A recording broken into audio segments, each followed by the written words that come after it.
isa ng tricycle. Papa-overhauling po namin yung tricycle kasi iba po ang tunog. Yung mga nakaraan pa po yun. So ayan, dilingid sa inyong kaalaman na ako'y sinuwerte nang hindi nagmamalay. Kaya andito kami ngayon, ipapaayos yung tricycle.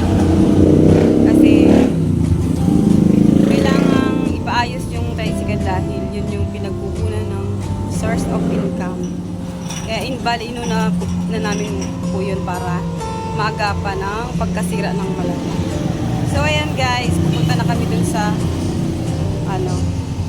talyer kung saan nandun yung tricycle. So ayan.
Kami dun sa ayusan ng motor.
napakabata pa po nung mag-aayos. Ayan na guys, binaba na po yung makina ng tricycle kasi titingnan po kung anong problema. Ayan na.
Aking asawa ay bumibili po ng mga piyesa para gagamitin sa motor.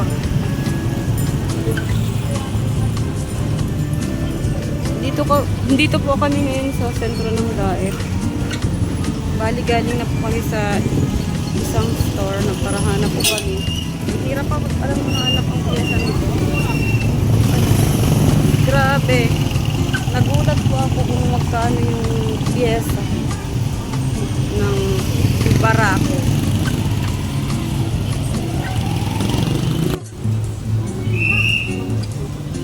Bale dito po nauwi yung aking napanalunan. Sobrang nakakagulat naman. Ayan.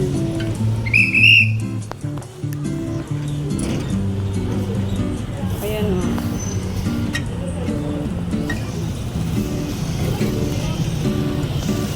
At hindi pa po yan lahat. Meron pa dito sa likod. Hindi pa nabibili. Ayan. Hindi ko po alam kung magkano to. Guys, nakakalungkot kasi na ang laki pala ng gastos ng piyesa ngayon. Lalo po kung napabayaan ay magiging mas mahal ang piyesa. Pagpaayos ng tricycle. So ayan, hinabot ng 10K. Ewan ko po. Labor at sa iba pang mga piyesa. Nahanap po kami ng mga piyesa ang kakailanganin para sa ano. Hirap po palang hanapin ng piyesa ng Kawasaki Garage. At napakamahal po ng presyo. Sabi nga nung ginto. Ayun na nga guys. Nanalo tayo ng swerte. Pero nauwi sa magpapaayos ng motor. So, okay lang din naman kasi kung hindi ako nanalo, wala po tayong pampaayos ng motor na panghanap buhay sa pang-araw-araw. Sabi ko magpapacheck up na ako doon pero hindi pala. Doktor ng motor pala ang motor pala ang kailangan ng doktor. So ayun, din lang napunta. Pero okay lang din. Natuwa ako nang nanalo ako, sabay nalungkot ako ng ganun yung ginano. Pero okay lang din naman. Para din sa akin naman. So ito guys, yung isa pang resibo inabot po ng 7K. Kaya nagulat ako sa sobrang mahal pala ng mga piyesang ganito. Tingnan nyo. Kaya yung aking naswertihan ay nauwi lang po dito. Bali, ito guys yung pinamili ng asawa ko ng mga piyesa. At ito pa. Yan, dalawang plastic na. So, may binibili pa siya doon kung ano yun. So ayan guys, naiwan pala yung tricycle doon. Bukas naman babalikan daw namin kasi hindi pa natapos. Bukas naman po ang balik namin. Kaya naiwan doon yung tricycle.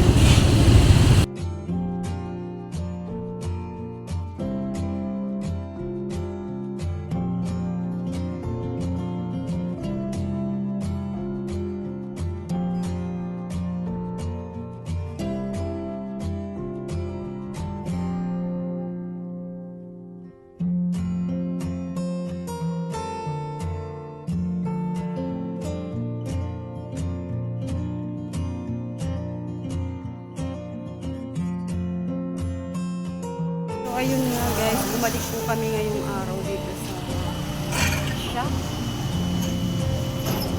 para dun po sa maayusan ng tricycle. Pangalawang araw na po ngayon yung tricycle na nakabit po dito sa shop. So ayan po. Ayan po yung tricycle.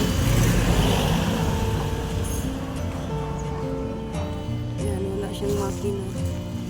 Tinanggal po lahat ng makina. Yung laman, in-overhauling po siya. Kaya grabe po ang gastos. Ang gastos sa overhauling ng Kawasaki, mahal pala ang barako. Kaya yung naswertihan ko dyan lang na pumili. Pero okay na din kasi kaya siguro ako pinaswerte kasi motor nga. Grabe pala ang sira. So, matagal na po namin maayos, ay naririnig na hindi maayos yung makina. Kaya sabi namin, ano namin yung makina, papacheck up. So, bless naman po kasi yun nga, nasertihan ko yung na meron kaming naipampaayos na dyan sa motor. Kaya, bless pa din po. Okay pa rin. Kahit sabi ko magpapacheck up ako. Doon sa naswertihan ko. Pero makukuha rin naman po yun dahil kapag nagbiyahe na ang tricycle, makukuha na rin naman.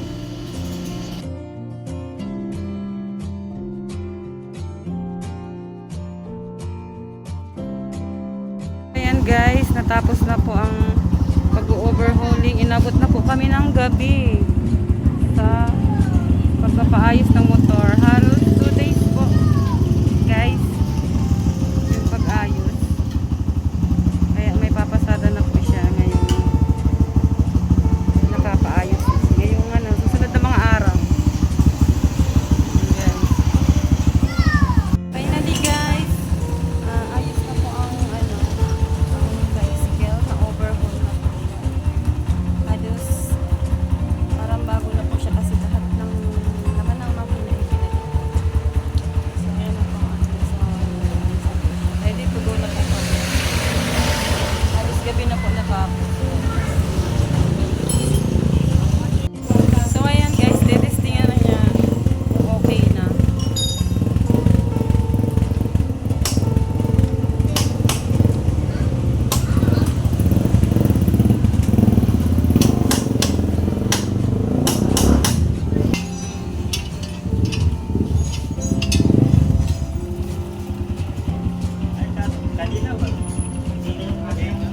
Guys, uwi na kami. Tapos na kami sa pang-ayusan.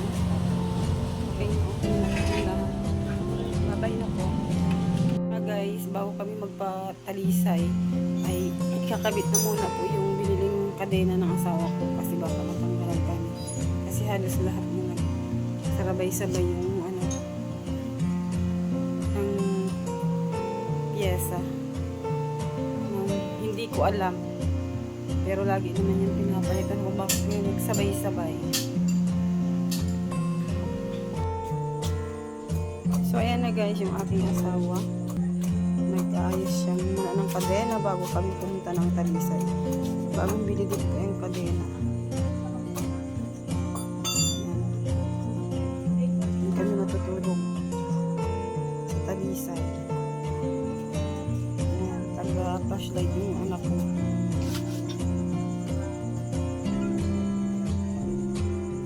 Kaya halos full na po yan. Lahat na po bago. Parang bago na ang tricycle, ang motor. Kasi lahat ng laman ng makina ay pinilitan. Kaya na agad. Tanong po kami sa Talisay ngayong gabi. Kasi naayos na po yung kadena ng tricycle.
Guys, andito na kami sa Gabu.